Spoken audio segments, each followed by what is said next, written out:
It's just 2,000 years of diaspora mindset of where we're being persecuted. But that's a small thing. We'll solve the... It's the job of visionary leaders to change that. Board level and the young person level, there's a massive gap. The idea that going to Hebrew school 50 years ago gave you more knowledge about Israel than following the news today is wrong. Robbie Gringrass did a study that came out last week with most anti-Zionists he had spoken to were actually very knowledgeable. People still think of Israel as being this liberal country, and it's just not anymore. And that's okay. The fact that there are wars is a failure. Being hopeful is an active choice, and if your leaders all around you are not doing it, you're not going to do it either.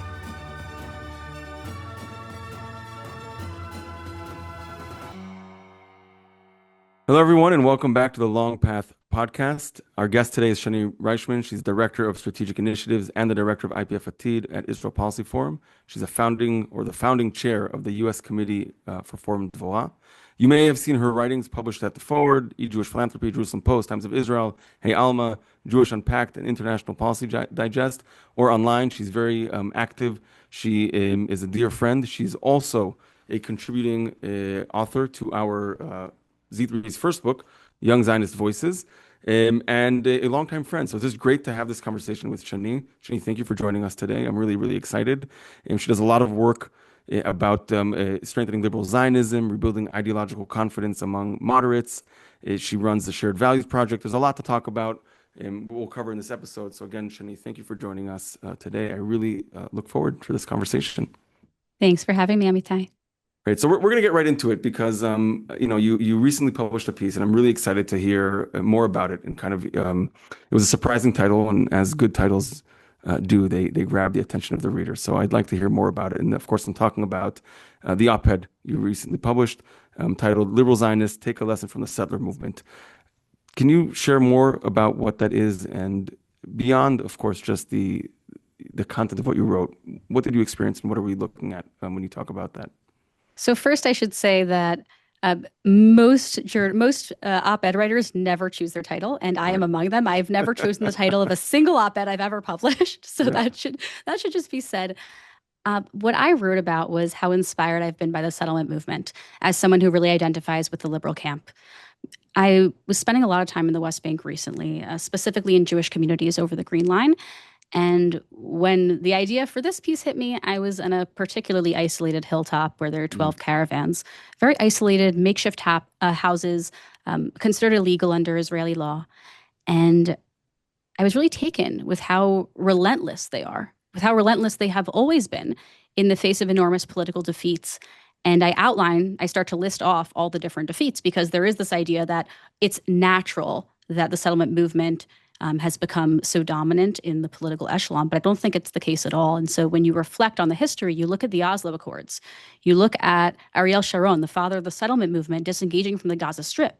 You look at Menachem Begin, who was supposed to annex the West Bank on his first day in office and ended up pulling all Israeli settlements out of the Sinai Peninsula and returning it to Egypt in exchange for peace. And so you can imagine how they were feeling through all of this, right? As a movement, they would think our vision is dead. Our vision is never going to come true. We're never going to dominate the discourse or the policy of this country. But they weren't discouraged. They were relentless. They were determined. They fought. And they believed that if they did enough of that, they could eventually run the country. And today they literally do run the country. And in some ways that horrifies me. And in other ways, I'm inspired. Good for them. Good for people for taking hold of their actual dreams. So that's a really interesting insight because, of course, for me growing up in Israel, I lived through some of those defeats and some of those heartbreaks, not necessarily, just positionally of where I grew up and the schools that I went to and the community I found myself in. And at the times, and sometimes more, sometimes less, but that's besides the point, felt those sense of defeat. But that's interesting because a lot of young people who grow up today are in this, their perception is Bibi has always been the prime minister. The right has always been in power. And so even this conversation of, even if you go back and look at the judicial reform for a minute, people are like, what are you talking about? You are in the government. What are you fighting for? And for folks who kind of have a longer kind of memory and have this experience saying, what do you mean the fight isn't over? And so when you raise it from the perspective of the settlers, of time and time again, facing realities in which their maybe ideal hopes for how policy unfolds and how the geopolitical reality takes hold in actually it hasn't always been the way that they've hoped, and probably more often than not, actually the opposite. So it's very interesting to see that you're raising it. And how, so what was the moment that that clicked, I'd say, for you? Like when did that was like, aha, because you're in this. You've been doing this work for a while. What was it that made that kind of that realization happen? Okay, first, let me just provide a little bit more context. The Yeah. undertones of what you're saying are that the right wing in Israel feel like victims. They have a Yep. victimhood mentality, which is that we are powerless. The courts are all left wing. The institutions of this country are left wing. And that's because the Yep. founders of the state were left wing. Meanwhile, young people like me are saying, what are you talking about? You've been in control of the country for 20 years. This is all in your hands. So why are you now behaving like victims? Yes. So that's kind of what you were alluding to. In Yeah. terms of when this clicked for me, it was having conversations with the liberal camp in Israel, which is my ideological home. That's who I spend a lot of my time speaking with. And there's a lot of defeatism. Even if there's a belief that they can win the next election, there is not a belief that they can win the next 10 elections. Mm. Why? Because of the demographics of Israel, which they see as a challenge, and I don't. Okay. I see the demographics of Israel becoming more religious, and I see that as an opportunity of people to engage. And I think the liberal camp in Israel, I didn't write this so much in my piece, but don't worry, I have more coming. But there is an idea that the religious Zionist community and the Haredi community in particular will never be liberal, will never share our values, will never be moderate or pragmatic or centrist. And I don't think that's true at all. And I think that the belief that that's true will ultimately be to the demise of the liberal camp in Israel. So if they can't get on board and realize that there is a lot of opportunity here to be engaging different communities, I just don't see any path for them for the next few decades. So that's a big piece of what I'm trying to change. And in those So conversations, I realized, oh, you don't believe that you can convince this country. You don't believe that you can actually control this country because if you're going to give up on what will become almost half of Israelis in the next 50 years, then you obviously don't actually think that you're going to win. So you're saying a lot of very important and very interesting things that I want to double click on, but I want to make sure that we're covering it and reflect back a little bit for a second, because I certainly agree with what you're saying. But I just for a second for the demographic component, let's just unpack that for a second Mm-hmm. for our audiences. And I think it's worth mentioning that there's, these are the questions of birth rate and, who's gonna, what is the most common or popular name going to be in the next 50 years, whatever. There's all that side of things, and that's I think that is a baseline, a big part of what's going on, right? Who's Mm-hmm. having more kids? But I think the more important piece, which you're saying, not even alluding, is the ideological argument, right? What you're basically saying is that the defeatism, what the right was able to hold on to a long time was saying there's going to be the demographics, but we also believe that there's an ideological core that we're trying to push forward, and we're going to full court press in terms of pushing this either through just sheer numbers, but also ideologically is what we believe and we're holding on to. And it sounds like the more progressive or liberal camp has given up on this idea that there is an ideology that is worth pursuing and fighting for in public discourse. Can you say more about that for a second? Yes.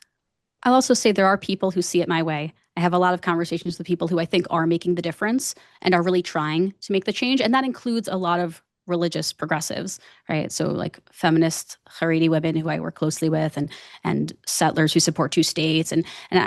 I am meeting with a lot of people who I think are actually trying to make a difference in those communities, but I don't think it's the dominant perspective. And since we'll talk the demographics briefly, in 40 years, about 30% of Israeli citizens will be Haredi. Some of the 15% stop being Haredi eventually, but as they grow up, and that will probably grow.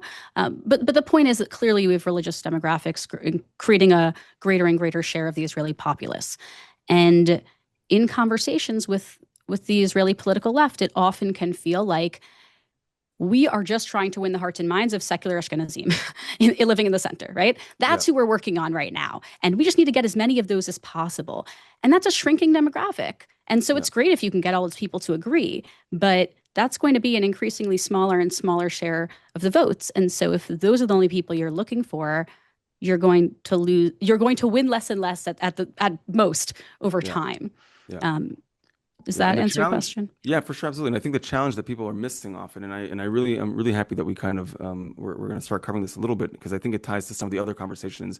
I mean, certainly the pieces that you've written and some of the other stuff that I want to cover in this one in this conversation that we're having now, um, the this understanding of what is the sociological makeup of Israel. I think there's a big misunderstanding, and internally and even externally, or more so externally, certainly, but even internally about the opportunity. And it's interesting to look at, when you look at Israel, one can make the argument that Israel is becoming more and more of the Middle East in terms Hmm. of its practices and its norms and its, more, I'd say, a traditional kind of orientation religiously. And I think that the price that we've paid over time is certainly in the beginning of the founding of the state, is that we'll call it the secular liberal left, right? Who wasn't, those who were the dominant voices in the founding of the state, is that they have given up entirely on religion as a technology that's necessary for Jewish life, right? This kind of reinvention of the Jewish self through, Hmm. the kibbutzim and that movement. And Ben Gurion was afraid of this, by the way. Ben Gurion, a huge secular Jew, but he was very much afraid of this disconnect that's going to happen between Jewish identity and the future Israeli psyche. And I think we're in a moment where a lot of people who are very much connected to their roots are missing an entry point that is very much aligned with the politics of a camp, right? There seems to be this understanding that being religious means you have to be right-wing politically and conservative economically, and this is certainly the discourse that's being imported from the United States. But in Israel, that's not necessarily the truth.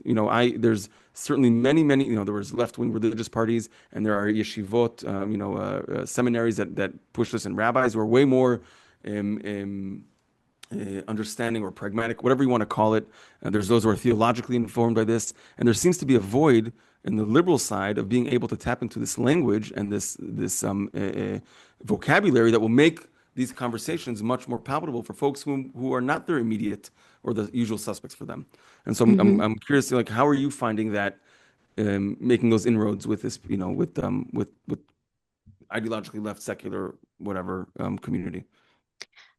I think that what is required is actually visionaries. So people who don't look at the current polling and decide they're going to align their language and their policies with what the Yeah. people already believe. People who are going to say, this is what's best for the country, and then go and convince the country that that's what should happen. And so when you have leaders in charge, including the liberal camp, they see religious people, they see their opinions, which are overwhelmingly right wing, and they say, okay, I guess they're not with us, as opposed to saying, where is the liberal camp within a religious society that I can partner with? And I am doing a lot of work to try to make this happen more and more. I have some tangible ideas that I'll put out on paper, and hopefully it will publish soon. Stay tuned for that. So Yeah. stay tuned for that.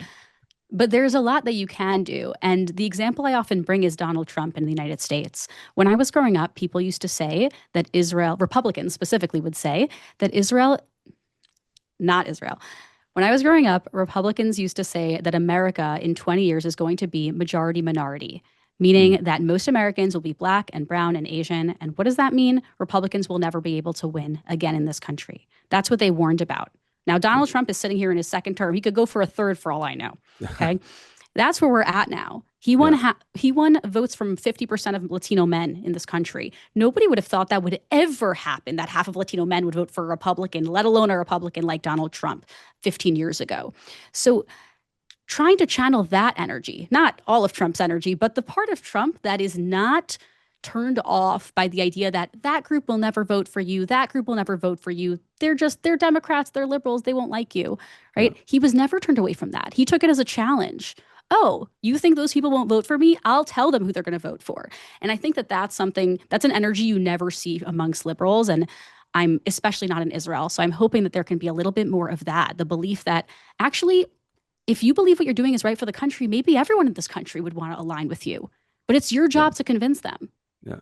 So that's a great point, and I want to tie it to another piece that you brought, because I think that this is I think this is part of what's at the crux of the issue. So you wrote this other piece about giving up, how leadership in America is giving up on the two-state solution, but that's really, the younger people are not willing to give up on that, and being Zionist is about not giving up hope, and it's not necessarily responding to what can be done, but holding on to a hope that what maybe should be done. So I want to talk more about that, because I'm curious to hear that perspective, because I think part of what we're seeing in Israel is that collision between what we want and what reality is offering us. I want to hear first how Mm-hmm. you see this in the American discourse, and we'll bring it back to Israel as well. But please Sure. share more about that. So in the American discourse, there's something very interesting happening, and you can see that while young Israelis are becoming more right wing, young American Jews are becoming more liberal. Yeah. And there's a lot of surveys coming out that came out just the past week, so it's good timing for us Yeah. around what is the orientation of young American Jews, all American Jews, but with a focus on the young ones. But what I'm going to tell you is from a survey from a year and a half ago, where for American Jews ages 18 to 49, three-quarters of them support self-determination for both Israelis and Palestinians. That's easily coded language for two states in the American discourse. That's how people Yeah. understand it. Yep. 81% say they want to see community programming that specifically is focused on advancing peace. 67% feel responsible to support Israel. 69% feel responsible to support the Palestinian people. So this means something very interesting. Young American Jews are actually the single most nuanced demographic in this country when it comes to the Israeli-Palestinian conflict. And Yeah. despite looking at Israel and seeing a country that shares a government that shares very few of their values, frankly, their relationship is so resilient that they feel connected anyway, and they want to support it anyway. And there's something really amazing and beautiful to me about that, that it almost doesn't matter what happens on the ground in Israel. They will sit here and continue to feel connected to the country. That's what I'm trying to harness. Yeah, yeah, that's great. And so when you say that, we have to still promote a two-state solution, how do we, as someone who grew up, in some of the bloodiest years, right? I'm not even bringing into account 10/7, right? Uh, Oslo, Second Intifada. How do you sustain? I understand the argument when it's here in America, right? Because what you're Mm-hmm. saying is we need to give a horizon. We need to be able to tell people this is what we're working towards, and we want, and not only because not only from a tactical perspective. In other words, let's keep them in the Jewish community. And how are we going to do that? We're going to tell them that we believe in a peaceful future, but really we believe in it and we are working towards it. I understand that and I get that. In Israel, I think a lot of people, especially all the more so post 10/7, are saying, you know what? We've tried. We've tried, sometimes in good faith, sometimes not in the best faith, but we've given it a fair shot. That's the Israeli perspective. And of course, we can poke holes in it and say, well, you didn't mean, and all that is true. But from, a very basic lived experience, okay, we did Oslo, we did, the disengagement. And what my friend Ahmed Fadel Khatib says, right, in an episode I recorded a long time ago, there's a sense of agency that's missing on the other side. And so how do you, from an Israeli perspective and the discourse here, sustain the sense of realistic hope, right, without diluting it and without just coming off as paying lip service, because Mm-hmm. it's a huge challenge.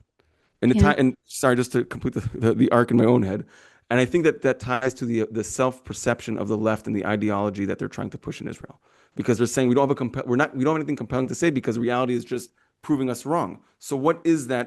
What is that long term promise for hope that Mm-hmm. that camp can be or should be pushing? Sure. So a few points on this Yeah. in different sides. First of all, nothing is ever going to happen in Israel before you overcome trauma and start a process of healing, which I think starts with a commission of inquiry at the state level into how this happened and responsibility taking on the part of the government Yeah. and starting that process of healing within Israeli society. Because a lot of the radicalization and dehumanization in Israeli and Palestinian society is one of the major barriers to overcoming anything. And that's one of the barriers for the political leaders as well. In terms of having tried peace, I certainly agree. A lot of failed peace attempts, also a lot of failed wars.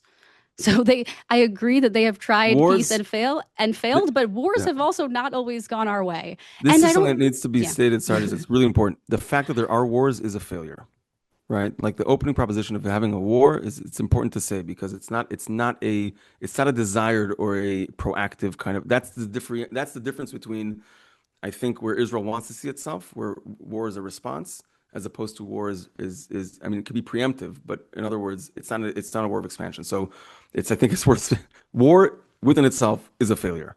But yeah, sorry. Yes. Yeah. Sorry, I didn't mean to cut Uh, you off. I just like no, it's because I don't want to sound like the point I'm trying to get across is because some of this is lost in the discourse, and I apologize for really interrupting here, but is that there's this, even when we use like this idea of IDF being the most moral army in the world, right? The baseline that you're starting with is that there is a version of killing that is moral, right? And while defense is something we should be doing and not, we're not pacifist, but at the same time Judaism sees death as the origin of the biggest impurity in our lives, right? So like Mhm. there's something about how we kind of start these conversations where I think kind of sidetracks the entire thing, and misses the point. So certainly failed peace treaties. The fact that there's a war is a huge failure, 100%, and the campaigns don't go the way we want them to go. But you were saying, I'm sorry again to interrupt, but you were That's saying back to okay. you. Yeah, yeah. I think my issue is less with the fact that people don't support two states and more with the fact that no one feels an obligation to set forward some kind of path to Israel's most existential question, which is the Israeli-Palestinian conflict. And so if the debate were two states versus annexation, two states versus anything, binationalism, whatever people want to put on the table, I would feel much more comfortable. And by the way, I Mm. think more would support two states compared to any of those options. But the reality is, it's two states versus nothing. And nothing is how we got here, right? There was an illusion of a status quo that I believed was shattered on October 7th. And when I don't see people put forward alternatives, it makes me think, I suppose people still somehow think there's a status quo here, which has brought us only continued Interesting. cycles of violence. And so I am more than happy to debate a variety of outcomes to the Israeli Palestinian conflict. My issue is when we don't debate that at all. It's when we decide, okay, I guess we'll just be at war forever and ever and ever. And the truth is, if I had asked that same exact room of people in 1973, do you think we're going to have peace with Egypt? Is that realistic? After almost 3,000 Israelis were killed by the Egyptian army, they would have laughed in my face too. And so of course, it's not the same. And every Israeli here will tell me all the reasons it's not the same. That this is why we can have peace with Jordan and Saudi Arabia and the UAE, but maybe Syria, maybe Lebanon, but God forbid the Palestinians, right? There are a lot of barriers in the way. And you know that I know all of the obstacles on the Palestinian side. But that is not a good enough excuse to me to stop trying to solve one of the core existential issues of Israel. That's not a good enough reason for me to say Israel doesn't have to be a Jewish and democratic state, which demands solving this conflict, that we are going to fulfill the Zionist dream, which requires solving the Israeli Palestinian conflict. I'm not willing to give up the first Jewish state in 2,000 years because I am too lazy to put forward a vision.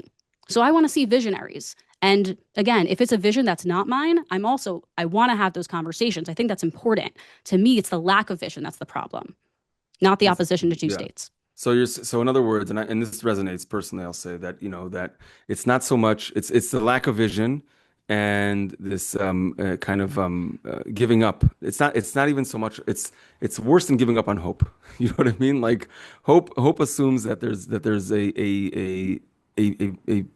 a picture of a future that we can aspire to, but even removing there's no picture of a future. So therefore there's no hope, right? And there's work that needs to be done. So I mean, I think that's a massive point that needs to be discussed a lot because I think that's the difference. Also, back to this whole thing with the realization that with the settler movement relies heavily on scripture.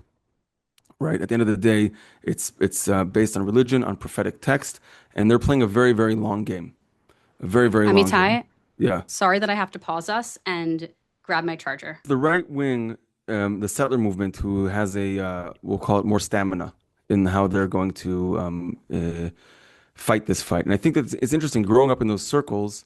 So first of all, they have stamina because their ideology and their vision is reliant on a very long history, textual basis and prophetic text and belief systems that are very much, that predate the state by thousands of years, which is interesting because when I talk to people who are like, "I'm done with Israel," I'm like, "Really? Seriously? 2,000 years? Our forefathers and mothers have prayed for a state. Now that we finally have one, you're done with it?" I think that's a little privileged of you to say such a thing. But putting that aside for a second, I think that's and the more the settler movement who relies on these texts, has something to lean and fall back on, right? This idea of it's going to take a long time, it's take a while, and I'm curious to hear like how do you um, what do you rely on and compensate in a conversation? This is kind of what I was trying to ask earlier. In a camp that is like, we're done, no religion, not interested, not who we are, not for our people. And so what are you drawn? What are the well springs that we can rely on to develop this long-term vision? First of all, I think American Jewry is very good at this. And so American Jews have actually managed to be liberal and progressive and also have religion. And so bringing in rabbis who are oriented politically in the same way, but actually have a wealth of ancient wisdom from our rabbis about why they care about liberal values and why they care about human dignity and peace, is particularly in the land of Israel and for the Jewish people, is very important. And I see that starting more and more. And that's a place where American Jews have a really unique vantage point to incorporate that, because you don't see that language dominating in Israel. Like you said, you see a very secular liberalism that is not leaning on the Torah, which has a lot to offer us by way of, because as you know, one verse of Torah, seven opinions, right? At And least. so, at least. And so, on the one hand, you can use it to advance a settler narrative. You can also use it to advance a very liberal narrative. Yeah. And I think that there are a lot of rabbis who do exactly that, especially here. I should give a shout out to Gilad Kariv, who I actually think, from the Israeli point, actually really does this successfully, but there are not enough of him. Yeah. And by the way, there are Orthodox versions of him, which needs to be said. And Yes. finding those people and bringing them in instead of what I hear a lot of, which is, well, how about religious liberals make their own political party? Yeah. How about instead they are brought into pre-existing political parties and infrastructure, and they can start hosting salons in their communities, and they can start having hard conversations, and they can speak the same language of these people and also bring their language to us, because yes, it's very hard to have a resilient connection to ideas when they're not dominating the discourse and policy level. It's hard. And religion really helps us have more clarity and be a lot farther sighted. Yeah. No, I obviously as a rabbi agree. What I would say is that part of what's frustrating in the discourse, I mean, in Israel, is that there seems to be, I mean, it's baked into the Declaration of Independence, and it's baked into a lot of the conversation of like this tension between Jewish and democratic. And I think Hmm. that, there's this conversation that some people have a better are better at, is like, is this a Jewish country with a democratic system? Is a democratic system with a democratic country with a Jewish kind of nature? And that's all well and wonderful. But I think there's a certain level of literacy that we do need to introduce into having this conversation, because I know, from growing up in the religious Zionist community, there's this perceived scale of authenticity, right, between like the ultra orthodox and all the way to the secular, and who really is the owner and the author of Jewish life in its future. Obviously, as a peoplehood enthusiast, I think all of us have a role to play in this, and I wouldn't prefer one over the other. But I think that a lot of more moderate rabbis politically are making a choice because they don't want to lose their religious credibility, and so they're picking their battles and saying, you know what, because they know that if they're also moderate religiously and politically, they'll be then cast off as, the worst thing that you can call someone in Israel is the Reform Jew. And so that is something that really limits it. But here in the U.S., I think you're right. I think it's something that's quite the opportunity, because of the separation, and in some ways this limits discourse, but I do think in this instance it's very much helpful because of the separation of sovereignty between religious and Jewish identity, right? It allows you to kind of continue and imagine or think about your identity in a way that its implications around power are much more confined and not as dominant as it is in Israel. Because in Israel, of course, Judaism, whether we like it or not, determines all areas of life. And here, you can really limit it, which allows you to kind of expand it and be more creative. And so I agree that I would love to see more rabbinic voices around it. But I do want to, for a second, pause on another point that you raised, and this generational difference that we're seeing in American Jewry, and the mismatch with the generations in Israel. And so, what does that look like here from your perspective, and from a communal setting, what does that mean for us? Yeah. I think it's been a real challenge for a couple of reasons. The first one is that young American Jews look to Israel and they see values and policies that don't align with them, which is something we mentioned earlier. And the other issue is that there are our own communities. There's a huge gap within our own communities. So I can't tell you how many synagogues I have to go to because the rabbis are calling me and the board chairs are calling, because at the board level and the young person level, there's a massive gap in terms of how they're seeing things right now and the level of criticism they feel comfortable doling out when it comes to Israel and a variety of other things. And so maybe there's a couple misconceptions I'll talk to that I think lead to Yeah, that. please. The primary one is the idea that there is a knowledge gap, and there's actually not. The majority of American Jews, especially young American Jews, are actually following Israeli history and current events very closely, closer than ever before. The idea that going to Hebrew school 50 years ago gave you more knowledge about Israel than following the news today is wrong. because there's so much access to information right now. Also access to Yeah. disinformation, but there's Yeah. also a lot of access to information. People do know what's happening in Israel, and they do have a general sense. A lot more people are taking Middle Eastern studies classes. Again, I know it's not always aligned with where you and I might be at as Zionists, but there's certainly not a lack of information and knowledge when it comes to it. And I think it's a little condescending to assume that it's a knowledge issue. Actually, Okay. Robbie Gringrass did a study that came out last week, which was sort of a listening tour of anti-Zionists, which showed that most anti-Zionists he had spoken to were actually very knowledgeable and had a Mm. lot of information. And he started to pinpoint ways that we can have more productive conversations with them, which I thought was interesting. Of course, most young American Jews are not anti-Zionist, so I wouldn't put them in that category, and so it was a different approach. I'll tell you in a minute about what approach I use. Yeah, please. So you think so it's not a knowledge gap. So what is the gap that you're seeing? The gap is that we've seen 15 years, 15 consecutive years. I don't remember how many non-consecutive years of Benjamin Netanyahu. And so, like you said, there's that victimhood mentality where people still think of Israel as being this liberal country, and it's just not anymore. And that's okay. It's a different country. It's gone through different things. And by the way, the democratic backsliding we see in Israel and the radicalization of Israelis is something we see all over the world today. It's not always has to be that unique. I'll Yeah. also pick up on something you said earlier about Israel becoming more Middle Eastern. It's interesting because the rest of the Middle East, in some ways, a lot of these countries are becoming less Middle Eastern, or we should say more liberal, more democratic at the time where Israel's seeing the opposite trend. So I wonder if they'll meet halfway somewhere. Yeah. But it's an I, interesting point. Yeah, I hope you're right. I hope you're right. We'll see what that actually means liberally because there's a few points that need to be discussed. But I just before we go and talking about that, I want to ask a question because I mean not to plug my own piece that I just wrote, but I did just write a piece about that touches about part of this gap. I think that also positionally there's a huge difference that isn't named enough. Maybe it's trivial, maybe it's obvious to you, but I think that the Israel, it's not only about Benjamin Netanyahu, okay, I'm Mm-hmm, not, there's no question mm-hmm. about, the longevity of his thing and the influence, and it's Yeah. not good. It doesn't matter who, it's not good, okay?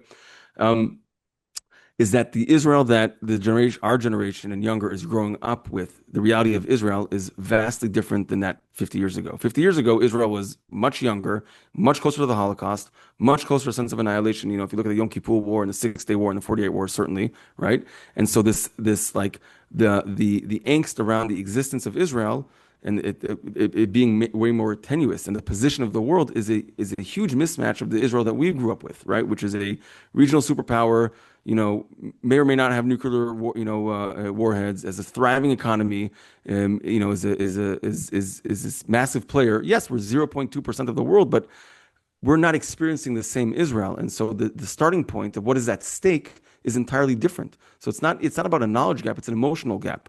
Not in the depth of it, but just what is the backdrop in which we're acting, right? So and so that to me is a huge piece of the conversation. But what's interesting is that the perception of Israel as continuing to be this weak victim is the same perception that Israelis have today. Young Yeah. Israelis too. Young Israelis feel that way, especially post October 7th. But even before, they still felt like they were this tiny country that had no power and no autonomy and no sovereignty, despite being one of the strongest countries in the world today and being a real powerhouse. So there is something internalized here that we have to get at. And again, a Yeah. lot of it is trauma and how to talk about trauma resilience. Yeah. And there's a lot of interesting social psychology research, but it's incredibly hard to overcome, which Yeah, is it's just why we need 2,000 visionaries. years. It's just 2,000 years of diaspora mindset of where we're being persecuted and the Holocaust, which dominate our. But that's a small thing. We'll solve that By the part too. way, Yeah, it's the job of visionary leaders to yeah, change that. It's yeah, not going to happen on our own. You think people are all of a sudden going to wake up and stop dehumanizing their enemy that's literally trying to kill them? yeah, And this doesn't happen naturally. It's not a natural process to push towards peace and to believe and be hopeful. Being yeah, hopeful is an active choice, and if your leaders all around you are not doing it, you're not going to do it either. You're not going to be inspired. One of the yeah, main things I try to do with our programming is to inspire people to be hopeful, because the main reason that people stop engaging is because they are so pessimistic that they throw their hands up in the air. That's what I see. The people I talk to who used to be really involved in the Israel space in America and coming to all these events and talking about Israel all the time, who stopped, it's because they think that it's hopeless. They're like, why would I bother engaging and talking and thinking about this place that's clearly going to be in conflict forever? yeah, It's yeah, frustrating, it's hard, and yeah. it really weighs on you. So giving people hope is really the first step and a requirement, I think, for any leader.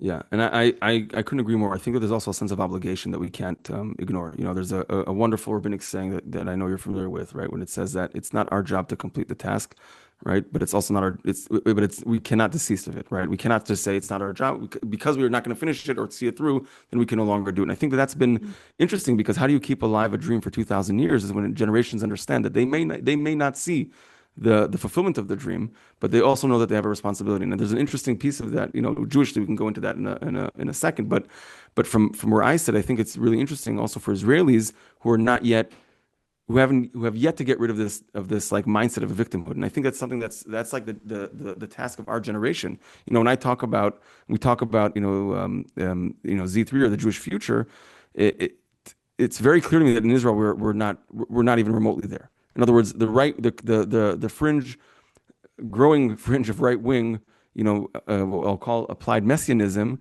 right, has also not understood that there's sovereignty. They also believe that we're in some kind of mystical reality where magically things are going to happen, and they have yet to understand the responsibility that comes with sovereignty. And I think that's the same that happens here of like in the anti-Zionist stuff of like, oh, let's undo this thing that happened, right? So again, it brings us back to this point of like hopes, dreams, and reality and the collision between the two, and how do we kind of balance both the need to sustain it and also on the ground make change. And so you talked earlier, you said, that you have a method for this of sustaining hope, and that and what is the approach that you take in these conversations. So I'd be curious to hear Mhm. more about that if you don't mind sharing. Sure. And I think there's a huge benefit to being based in America, which is that we do have a lot of clarity that distance provides. When you're like reading a book and it's really close up and you have to like move a little further back to actually read what's being said. I think that's what's happening here. It's really hard to be so close to it and to live with your fear and to also have pragmatic conversations. It's almost impossible. So we have this benefit of being almost as invested in the Zionist project as Israelis themselves are, but have the ability to take a step back and see what's actually happening. So I think that that's helpful, and maybe it's our job to be providing hope to Israelis, Mm, which I think historically felt like the job of Israelis to provide hope to American Jews. yeah. But I think it's my job to provide hope to Israelis and to show that we are actually in this together, and we do have ideas, and we want to be thought partners in this work, and we want to invest in building a better Israel, and we are. But we're not aligned on every path to get there. We're not necessarily aligned tactically, and we have a lot of work to do to repair the relationship. So that's sort of something in my head. In terms of IPF Atid, which is our program of young American Jews, mostly Jews, but we also have other folks in our network who come together on a very regular basis in 8 different chapter cities, but really we function in 24 across the United States and Canada, having book clubs, discussion groups, Shabbat dinners, policy briefings, all centered around Israel and the Israeli-Palestinian conflict. And we bring together a pretty broad tent of opinions. I think what helps is that we are very open. So there's no real red lines discussions. People talk about Mm, whatever they want to talk about. We don't shut down conversation. They are very nuanced. We bring in Israeli and Palestinian speakers because, as I told you from the data, actually, I forgot to tell you this from the data, but most young yeah. American Jews say they want to be hearing from Israelis and Palestinians. And by the way, that doesn't always mean Israelis and Palestinians who I agree with. So often I see platformed Palestinians who are as Zionist as I am, which is amazing. Love those people. But sometimes they bring in Palestinians who are not ideologically aligned with me. And it's really hard. And Israelis too. And it's a challenge. I don't bring in Americans who I think are outside of my tent, but I do bring in Israelis and Palestinians who are a little bit because I think it's important to actually grapple with what they have to say. So that's a huge piece of it. Uh, Bringing together, finding those liberal Israelis. And I know the word liberal doesn't translate very well into Israel, but I'm hoping a diaspora audience will get what I'm saying, because a lot of people I'm talking about maybe wouldn't even use that word to describe themselves. But Right. bringing together liberal Israelis and liberal American Jews, people with shared values, let's say people who care about a Jewish and democratic state in the liberal democratic sense and reconciliation between Israelis and Palestinians, bringing together those people to collaborate and to think together and build together is a really core issue for me. That's what the Shared Values Project does. It's a fellowship for Israeli and American Jews who are really committed to collaboration and partnership in a way that I don't think that we've seen before. Well, we've seen it on the far right, but we have definitely not seen it in the liberal camp. And so I'm trying to repair that because I do think that in an effort to not be too politically active, centrist and liberal young American centrist and liberal American Jews and institutions have kind of sat this one out.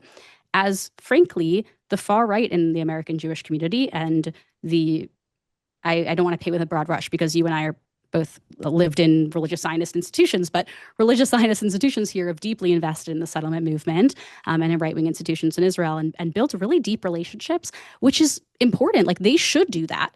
But then where is the other side doing that same thing? I don't see it. And so trying to amplify the voices of Israelis who do share my values and trying to give them a platform and show them that they're actually not alone.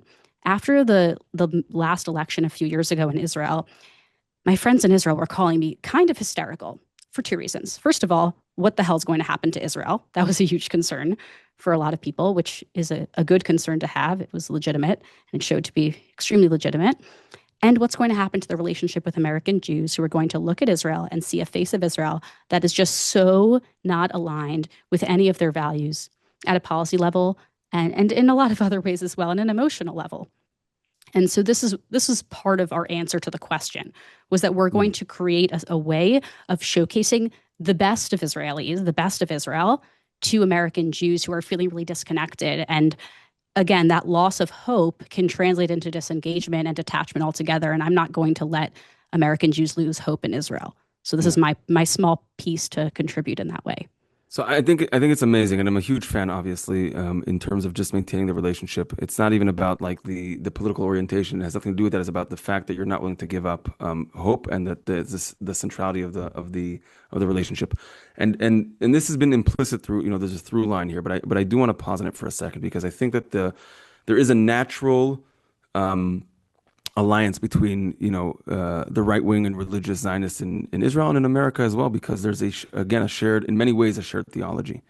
And what I think part of the barrier is, and this is we started covering this a little bit, but also this what is the shared, not to call it theology, but ideology, right? Because if you have an and again painting in very broad brushes here, some of the issues that even the Israeli left, right? And you take A.B. Yoshua as an example, right? Left wing, secular. He couldn't care less about diaspora Jewry, right? Because from his perspective, his national identity was deciding. The Jewish one was very much not even secondary to him. And so he didn't care that he shared that with American Jews. It wasn't not part of his vocabulary, right? And so how do we like what are we develop? What is the language that we're developing that we can rely on? Because there seems to be in areas where there's a natural alliance and shared vocabulary and language and hopes and aspirations. Um, in some other areas of our community, there's a lacking, and Mm-hmm. I'm struggling to put my finger on what is shared values. What are the shared values besides democracy? And like, what Mm-hmm. are we talking about? Mm-hmm. First of all, I think that's changed a lot. I think secular liberal Israelis recognize the value of American Jews more than they ever did before. And I think you're seeing the opposite trend on the right. But I think on the Israeli liberal camp, you are seeing people understand that American Jews are actually quite powerful and influential and have a lot of skin in this game too, and that what happens in Israel does tangibly affect our lives in a positive or negative way. And so they get that we are partners in the Zionist project together. I'm seeing more and more of that in a very positive way. In terms of what are our actual shared values, for the Shared Values Project, we have Israel Policy Forum's mission and vision and values, which makes my job a lot easier, which means a secure Jewish democratic Israel. And yeah, we define democracy as liberal democracy generally, which is to say protection for human rights and equality, things of that nature. It's basically outlines in Israel's Declaration of Independence. So they made my job much, much easier. I think that if we looked at Israel's Declaration of Independence, we saw a couple tenets there around liberal democracy, equality, human rights, and the belief that Israel has a Jewish state and a Jewish homeland. I think that's about it. That's all I really need. Um, Reconciliation of the Israeli-Palestinian conflict is also a core for us. Again, people who are willing to have vision and put it forward. And if you believe in democracy, if you believe Israel has to be Jewish and democratic, and you also want to solve the conflict, you're probably going to end up somewhere around where I sit when it comes to the solution. But I try to be open about that, recognizing all the trauma right now. Yeah. So because I was thinking as you're speaking, I mean, two things. I know Israel's policy forum like stated kind of values and their vision, but really it sounds like it's much more about it.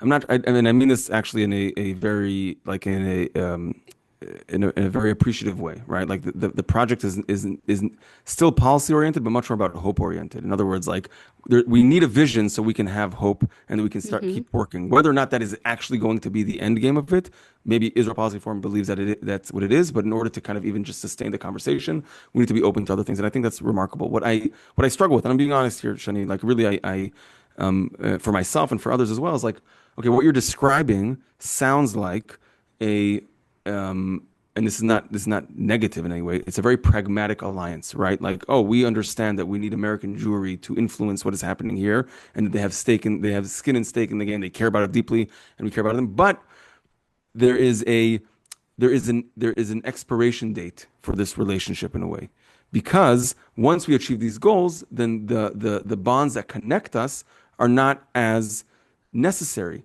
Whereas on a religious theological side, the argument would be it doesn't matter where we end up being. We are still part of a canon or a set of beliefs that will carry us through regardless of what happens in reality. Right. And so like I'm struggling, and it could be just a blind side of, not growing up within that tradition.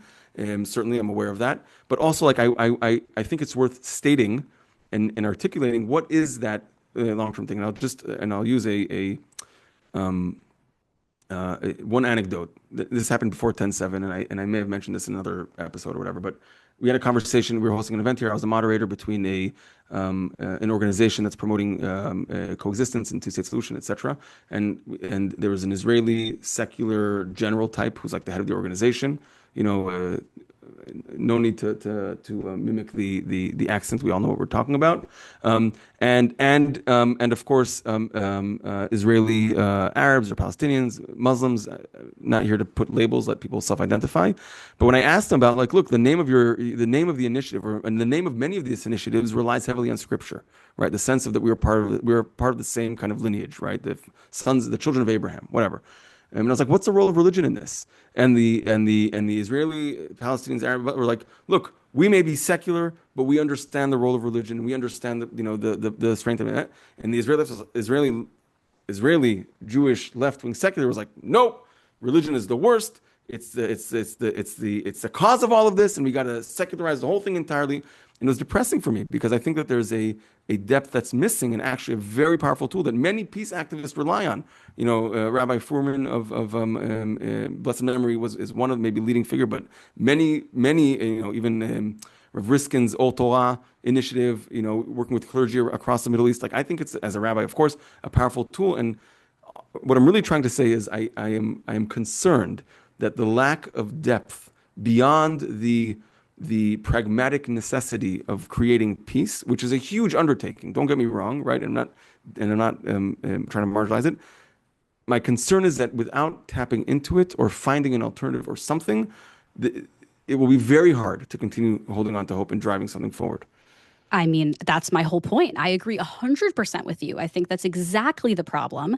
I think American Jews might be help with the answer to that problem because American Jews are in this because of our Jewishness and Jewish identity. If we were not Jews, we would not care. It's because we are so tied to our Judaism and Jewishness to varying degrees, by the way. I think that there's a perception that American Jews don't care about their Jewishness. If they care about Israel, then I promise you it's because they're Jews. That is Yep. why. That is the only tie that they have. It's a random country otherwise. And I think that we can transfer some of our connection to liberal Israelis who have, again, for some good reasons, right? I recognize that religion has been co opted by really radical voices in the past few years, maybe over the past few decades. I certainly understand why they look at Haredi leadership and they look at the Rabbanut and they don't feel represented. And there is an effort to say, this is what Judaism is and this is what Jewish identity is. And I don't believe that, but I can understand why Israelis who live under that would feel that way. And it's a huge problem. But I hope that actually rabbinic leaders from the United States can help with that component. And in terms of having an end date to the project, to the shared values and to this partnership, when I call myself a liberal Zionist, what that means is that every single day I have to think about what does it mean to be both Jewish and democratic. There is always going to be some kind of tension between those two things. And I'm okay with that. And I live with that. But I don't think there's ever going to be a time, Israeli-Palestinian conflict or not, where that's going to not cause some kind of tension, We're going to have to continue to hold it and think about what that means and weigh every decision. And that's okay. Jews are very good at that nuance, I think. I think we've had a delicate balance and we've become we're excellent at this sort of thought exercises and philosophical discussions balancing different values, but I'm always going to be having to balance those values. So there's no Yeah, end date for that. that's good. I like that. That gives me personal hope, I have to say. And uh, what you're also saying here is that there's the deep connection. You can't isolate between what we'll call the conflict and the Jewish nature of the country, right? It's not one or the other. It's figuring out how these two coexist and what is the vision. And for me, like internalizing this idea of sovereignty, right? It's not just, it's a mindset. It really has to also exist in Israel. It's not only about borders and passports and taxes and armies. It's a mindset, it's a disposition that I think that we are still catching up with, which is part of the generational divide that we're seeing and part of the issues that we're seeing in Israel in terms of their understanding of where we need to go and the sense of agency and removing the sense of victimhood and that we have control over it. And so I don't even love this idea of like religion was co-opted. I'm like, I don't want to say that. I want to have the ability to influence in saying I'm going to take responsibility for the Jewish character of my own life here or there or wherever. So I very much resonate with you. And I want to ask, we're coming up on time. I know that we're and this is fun, and I can do this for a while, but it is Friday when we're recording this. Two questions I think I'd like to see if we have time to cover. One is having to do with this. We throw it out a lot very easily for you and I. This term Zionism. What does it mean to you? You said liberal Zionism. We defined that a minute ago, but Zionism. What does that mean? And then like this whole recent brouhaha around like American Jews don't identify as Zion. Like what's going on there for you, and how do you think we should be addressing it? Okay, we this is a fun It's a one. short question. It's a short one. Yeah, it's a short question. And Yeah. listen, we both are part of organizations that the word Zionism is core to the definition of the organization and what we're fighting for in our values. To me, Yeah. Zionism is belief in a Jewish democratic state. I recognize that that's obviously not true based on the JFNA survey that came out last week. That's obviously not true for most Jews. Certainly not most Americans, but most American Jews strong identification with the idea of a Jewish and democratic state, 88%, only 37% call themselves Zionists. So obviously most American Jews actually don't see it my way. And and so what I'm trying to do is stick with my Zionist identity and keep that character of who I am and how my organization and myself define ourselves, but not draw red lines around it. And so when I hear someone say they're not a Zionist, I no longer should view that as they don't agree with me because they actually might agree with me on almost everything, as it turns out. Right? There are a lot of American Jews who clearly care deeply about Israel, feel very Yeah. connected, support Israel, and don't feel comfortable using that word for a variety of Yeah. reasons. I think there's a lot of blame to go around for how that became the case, and a lot of it might be inevitable. Yeah. But I'm trying not to draw red lines, which historically I think our community has been very quick to do and say if you're in the tent if you're a Zionist, you're not in the tent if you're not. I think this survey really complicates that narrative in an important way, and it's a good message to us in Jewish community institutions. Yeah. I like that. That's really helpful because I think that there's one culprit's not the right word I want to use. There's one group that people kind of overlook when it comes to the self-identification of Zionism, very conveniently, and that's Chabad. They're not Zionist by any stretch of the imagination in terms of how the strict Mm-hmm. definition of Zionism, but no one has a question about their affinity or their Mm-hmm. place within the tent. And they And lead so I birthright trips. They lead birthright Exactly, trips, right? exactly, exactly. And there's reasons, there's theological reasons why they do it, and they have and this is not the time to unpack the Chabad theology and approach, but for our listeners to understand to be like, oh, wait a second, when we limit, when we try to define Zionism in very very specific kind of terms, you're going to leave out a lot of people, right? And so I think the definition piece is important, and I don't correct me if I'm wrong, a lot of these surveys that ask questions don't start off with, here is the definition of Zionism, are you a Zionist? They just start off with, are you a Zionist? And I think Mm-hmm. that when we lack a definition, right? You just said you believe Zionism for you means believing in Israel as a Jewish and democratic state. Amazing. I would say something slightly different. Not in contrast to what you're saying. I would say that Zionism is the right for Jewish self determination. Full stop. You can decide where that looks like. It's about being an agent and responsible for our own destiny and being an active. No geographic location. Not necessarily, because if you're religious, because you can also be religious and believe that that's true, but I'm going to wait for the Messiah for it to happen, right? And Mm. so there's a theological element that we can, if we don't remove it, it opens up the conversation. Because the reality is that, like, and this is a distinction between the religious Zionists in Israel and here, it's like if you're a religious Zionist, you should be in Israel, right? And because you believe, or you can say, no, I am, but I also think that this is what these other conditions. Other conversation, Shani, happy to have it in a different time. But the point being is that it's about responsibility and agency and ownership and sovereignty in a way that is really determining. So when someone says, I am Jewish and I want to create a Jewish future, and here's the vision of it that I see, I'm like, Mazal tov, you're a Zionist. You know what I mean? Like it's not to dilute the conversation, but it's about being part of it. And so for me, the 10th conversation, you just, the way you said it, and not to put words in your mouth, is not putting red lines, let people self-identify. I'd say the same thing. You want to be part of this project? Kadima. You don't want to be part of the project? I'm sorry, I'm sad, but that's on you. Yeah. No response. Okay. No, I'm Yeah. 100% aligned. I'm That's 100% great. aligned. I'm Yeah. seeing a lot of arguments on one side that we should remove the word Zionism, cut it from our vocabulary. I'm No. not in that camp. I'm seeing another side of the argument Yeah. that's saying let's double down on where we've been. I think we both fall somewhere in between those things. Double down in our own identities, but create space for others. So Yeah. I'm there And with that, you. yeah, and I think it's really up. I think the point is not looking for external validation. It's really about us and determine. I think that's the real revolution that we're still trying to figuring out. All right, Shani. So thank you again for joining us. It was such a great conversation. We covered a lot of ground. We spoke quickly, and I wish we had time to kind of pause on some of the other areas. Double click on some stuff. But we'll have more opportunities. And so I'm grateful for your time. And I'd like to end. We end this podcast with a somewhat of a recurring question, and because we want to give people something to look forward to and attach the idea to something a little bit more tangible. And so the question really is, what is the future we think we're headed in this moment, given everything that we covered and what's going on and things we didn't cover, but where we're headed, and what does that look like, and what needs to be course corrected in order to achieve or get to the vision of a future that you believe is better, more optimal, and the direction we should be going into. Mhm. The most hopeful answer to where we're headed is that the illusion of the status quo in Israel on the Israeli-Palestinian conflict and on religion and state issues and on democracy issues, that status quo has been completely shattered. And in the shattering, there is an opportunity for rebuilding. And I'm actually very confident that we have a lot of wonderful people doing the work to make that happen in a positive way. So that's my more hopeful version of the trajectory for the future. In terms of what we need, it all comes down to visionary leadership.